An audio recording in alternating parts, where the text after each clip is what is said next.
Selanjutnya marilah kita ikuti dengan sungguh-sungguh dan dengan tawajuh. Kita buka pendengaran kita buka penglihatan kita buka fikir kita, dan kita tutup mulut kita untuk mengikuti dengan sungguh-sungguh mau'izah hasanah. Dilanjutkan doa oleh pengasuh pesantren Al-Fatah Ki Haji Utsairon Thaifur Abdillah hafizahullah.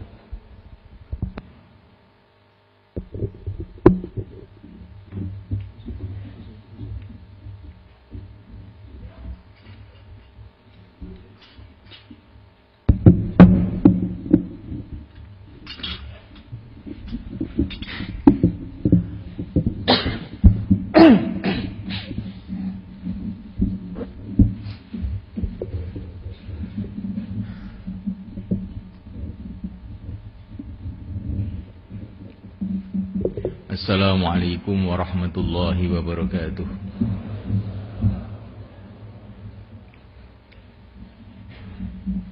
Innal hamdalillah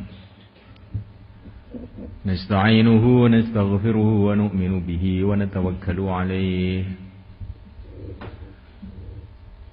wa na'udzu bihi min shururi anfusina wa min sayyiati a'malina. من يهديه الله فلا مضل له ومن يضلل فلا هادي له. أشهد أن لا إله إلا الله وحده لا شريك له وأشهد أن سيدنا ومولانا محمدا عبده ورسوله. اللهم صل وسلم وبارك عليه وعلى آله وأصحابه والتابعين لهم إلى يوم القيامة. أما بعد.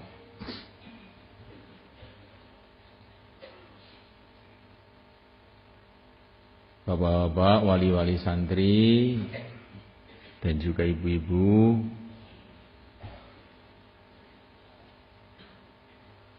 walal akhas para ulama yang hadir pada majelis ini,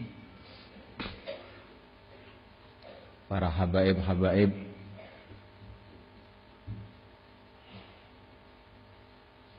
dalam majelis kita ini juga hadir, yang terhormat Habib Ibrahim Al-Hasani dari Yaman.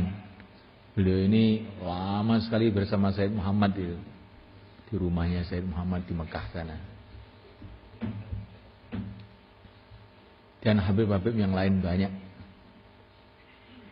Juga Habib Ubaidullah dari Trangkil ya, juga hadir di masjid kita ini.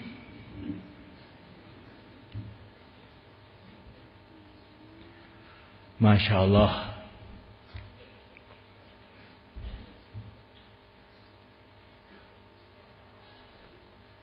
seumpama tidak ada perintah dari Allah, wa amma bi ni'mati rabbika fahaddits. Hendaklah kita ini hanya menceritakan nikmat-nikmat Allah saja.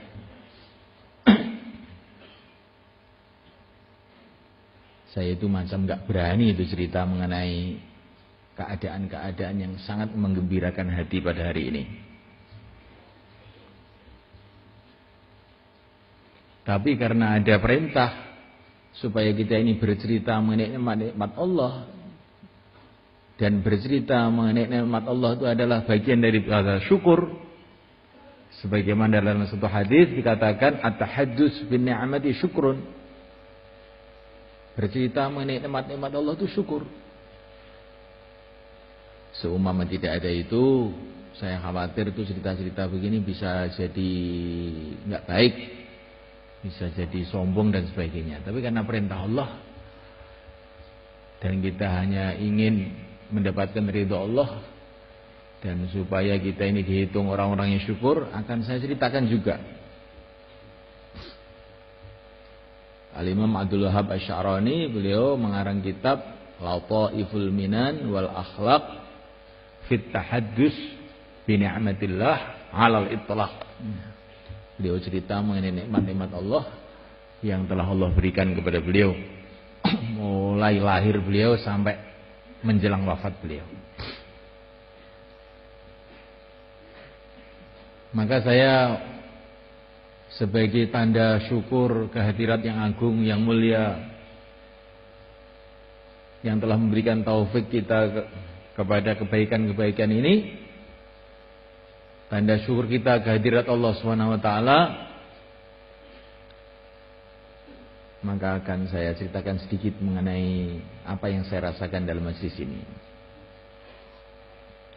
Hadirin yang dimuliakan, saya itu sudah banyak melihat madrasah-madrasah, pesantren-pesantren di mana-mana di pojok-pojok dunia ini. Tapi pesantren kita ini, bukan pesantren saya, pesantren kita ini termasuk pesantren yang langka.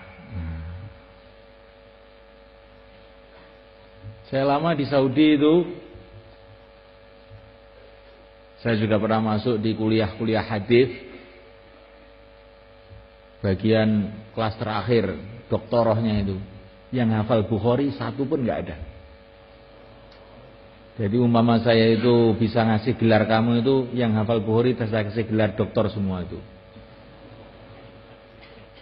S4, nah, bukan S3, S4. Betul ini. Nah.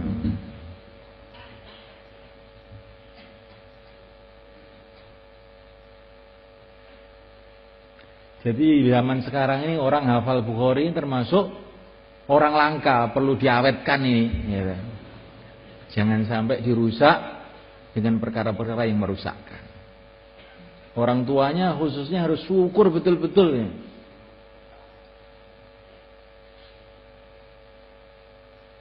Punya anak hafal Bukhari ini harus syukuran. Kalau nggak syukuran nih, masya Allah. Berarti nggak tahu nilainya ilmu, tidak tahu nilainya agama. Ini perkara besar, kan? Sudahlah kamu putar sampai yang katanya ulama-ulama besar pada zaman ini, nanti kan nggak hafal Bukhari.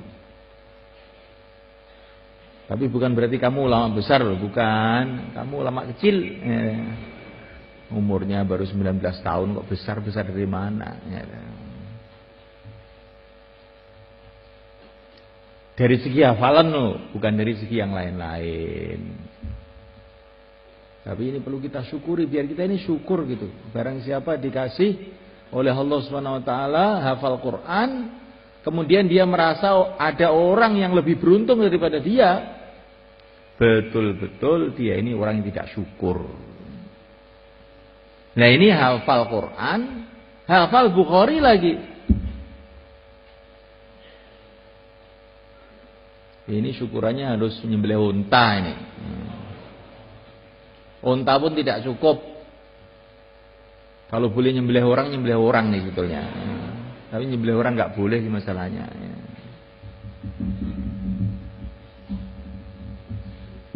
Pokoknya ini nikmat yang sangat-sangat besar.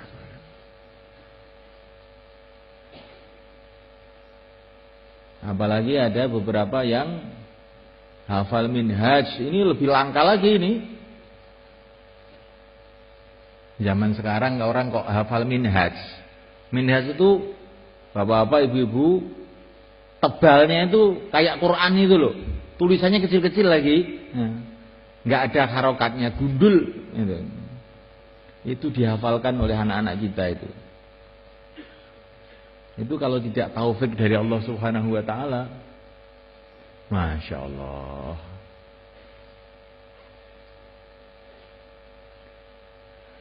Dan ini semua menunjukkan kebenaran, bukti kebenaran apa yang dikatakan oleh yang mulia Nabi Agung Muhammad sallallahu alaihi wasallam, ummati kal matar, la yudro awaluhum khair am akhiru.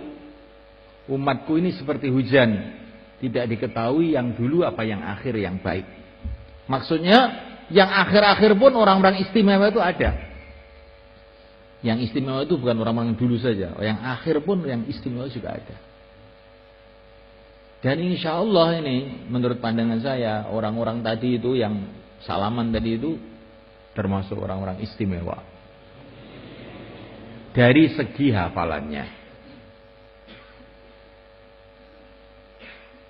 Tinggal sekarang ini bapak-bapak, ibu-ibu dan kita semua, khususnya santri-santri ini berpikir bagaimana tingkatan hafalannya yang begitu tinggi ini dibarengi dengan tingkatan takwanya yang begitu tinggi juga.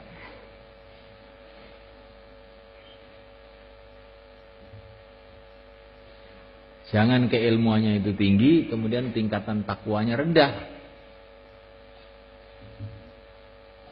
Saya betul-betul sesek itu, nafas saya itu kalau ada santri biasa ini, tiap hari ngapalan Quran, kok pulang kemarin itu nonton TV, itu saya sedih itu, Masya Allah. Kemarin itu ada, kalau orang awam yang kadang-kadang sholat, kadang-kadang tidak, nggak ngerti ilmu agama, nonton TV itu kelihatannya kok ya pantas-pantas saja, daripada keluyuran kemana-mana gitu, daripada loh itu. Jadi orang hafid Quran, maka saya ini teringat ayah saya. Kalau saya dulu baca Quran kok keliru, mesti beliau ini marah. Ini lidah kamu mesti pernah kamu buat dosa ini. Apa dosa kamu? Kamu bohong ya hari ini tadi. Oh, dimarahi habis-habisan. Jadi tidak bicara tajwid, tapi bicara lesan pernah bohong itu dimarahi habis-habisan. Ya, kemarin itu tadi malam tuh beberapa santri, tidak saya sebut namanya, ya, saya suruh baca beberapa ayat tuh. Padahal dia ini pakarnya hafalan di pondok ini. Kok bisa bahasanya idz qalat imra'atu Imran inni nazartu laka ma fi. Kamu pulang kok doanya jadi zalnya jadi do tuh bagaimana itu? Langsung ini kesempatan. Nah, kamu nonton TV ya? Oh, makanya belero itu. Tapi orangnya tidak saya sebutkan. Innallah sattar. Yuhibbus sitar. Orang itu tidak boleh menceritakan keburukan orang. Paham ini? Ini satu yang saya ingatkan itu, tapi ini untuk lain-lain juga. Termasuk untuk wali murid.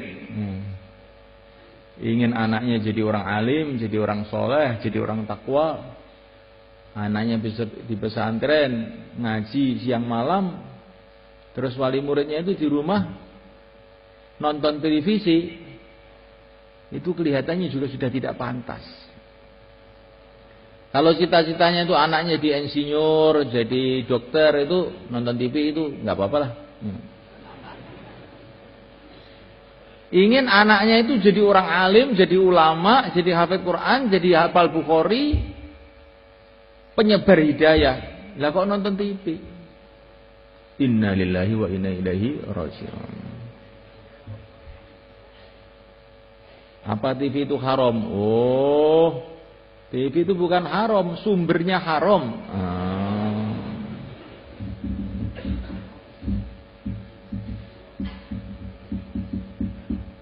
Yang haram-haram itu semua didakwahkan di televisi itu.